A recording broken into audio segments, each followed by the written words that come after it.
skill can be classified as discrete as it has a distinct beginning and end. In a soccer kick, we can describe the size of primary musculature as a gross motor skill, as it uses large musculature to produce the actions. So in a soccer kick, we can definitely see that the large muscles in the legs are going to contribute a lot to produce the force needed to kick the soccer ball. When looking at the classification system of open and closed, we can tell that a soccer kick is a closed skill as the performer initiates the action. They decide when they are going to kick the ball, and the environment in which they kick the ball in is often stable. The environment is often stable, however, this can change depending on if there's any pressure being placed on the performer. Using Gentle's two-dimensional taxonomy model, we can conclude that a soccer kick is 2D as the body is in transport during the run-up and follow-through. The ball is also manipulated at the releasing point. Stationary regulatory conditions, this is applicable as the ball will be the same weight and size, and the surface will also be the same, but expectations stand for this due to whether that could possibly change the surface. To teach the skill for a novice performer, we have designed a 4-week training program. As the person is novice, we would put them in the cognitive stage. Fitz proposes that in this stage, the learner attempts to understand how to perform the movement of the skill. In this phase, the performer will watch a demonstration of the performance to observe exactly what needs to happen. The performer will then perform the skill themselves and receive verbal feedback from the coach correcting their errors. What we expect to see here are a lot of errors during the first performance. We expect to see the non-kicking leg placed too far back, no follow-through on the striking leg, a bent knee on the striking leg, and no run-up. For a novice performing the skill, what we want to see from them is a run-up, the foot placed next to the ball, the striking leg brought back, the striking leg forcefully moving forward, hitting the ball with the foot, and then following through with a slightly bent leg. The performer underwent a pre- and post-test using quantitative and qualitative data. The performer must be able to hit a chosen target with the soccer ball. To assess this, we use qualitative and quantitative data. For qualitative data, we measured through observation of the skill being performed, and for quantitative, for the pre-test, we chose to assess this through the performer's ability to hit a specific target between the goals into the net, and for post-test, out of 10, how many successful targeted shots could be achieved. To begin the skill, we started with a demonstration. This is an example of modelling and observational learning, and it gives the performer a reason to focus and to pay attention so that they know how to perform the skill.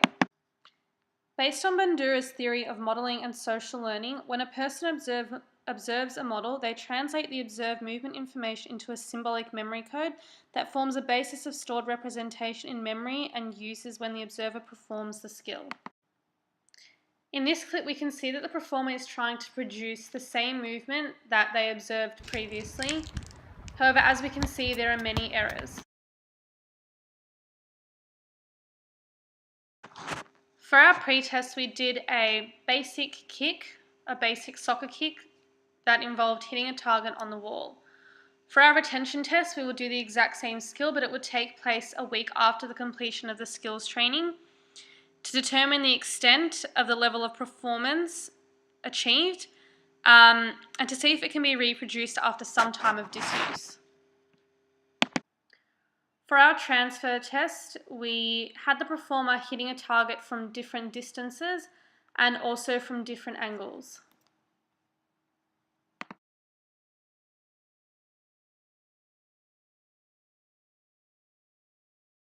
Positive transfer, the participant we chose played soccer when she was a young girl.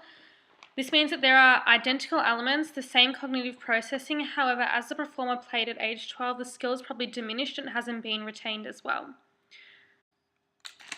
However, due to this, learning could take place faster due to memory of the skill and accessing forgotten movement patterns involved in the soccer kick. For our transfer test, we wanted to do it in a physical environment that resembles one that the performer would generally be in when using this skill. So we did it on the same surface. We applied the goal principle and we also applied a target principle. We wanted to do this rather than a lab, as it's easier to transfer the skill and it makes it easier to direct attention, as they don't have to focus on adapting to a completely new environment. Motivation is the stimulus behind a learner's personality and is a very strong variable for achieving the performer's goals. Short-term goals would best suit this program, especially over a period of 4 weeks. Weekly short-term goals would enable the performer to be motivated to continue improving. If we were to set a goal at the end of week 4, it can be difficult for the performer to keep motivated and can deter them from the skill, as they aren't receiving the satisfaction of achieving a goal.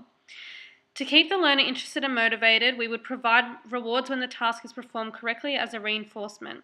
The program also needs to have some variation. If the performer is producing the same movement over and over again, it is likely they will get bored and lose motivation quickly, whereas if you make the task fun and different sessions, then motivation should be constant. The performer was given a demonstration first, then followed with an explanation of the movement.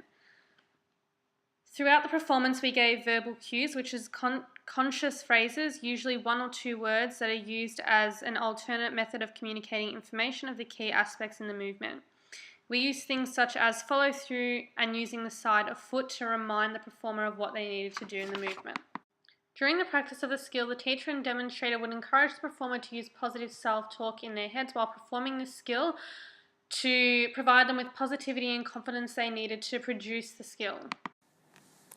During the performance of the skill, we would use concurrent feedback. We would use concurrent feedback as it allows the performer to adjust their execution in real time. It also provides motivation in a learning role by providing a reward if the skill is mastered or a punishment if the desired behaviour does not occur. This helps to show the performer what needs to be changed to perform the skill at their best. This feedback will be used when the desired or undesired action occurs. If the skill is performed perfectly, the performer will receive praise and a reward. However, if the skill isn't performed to the standard, then they will be corrected in where they went wrong and what they need to change to meet the criteria.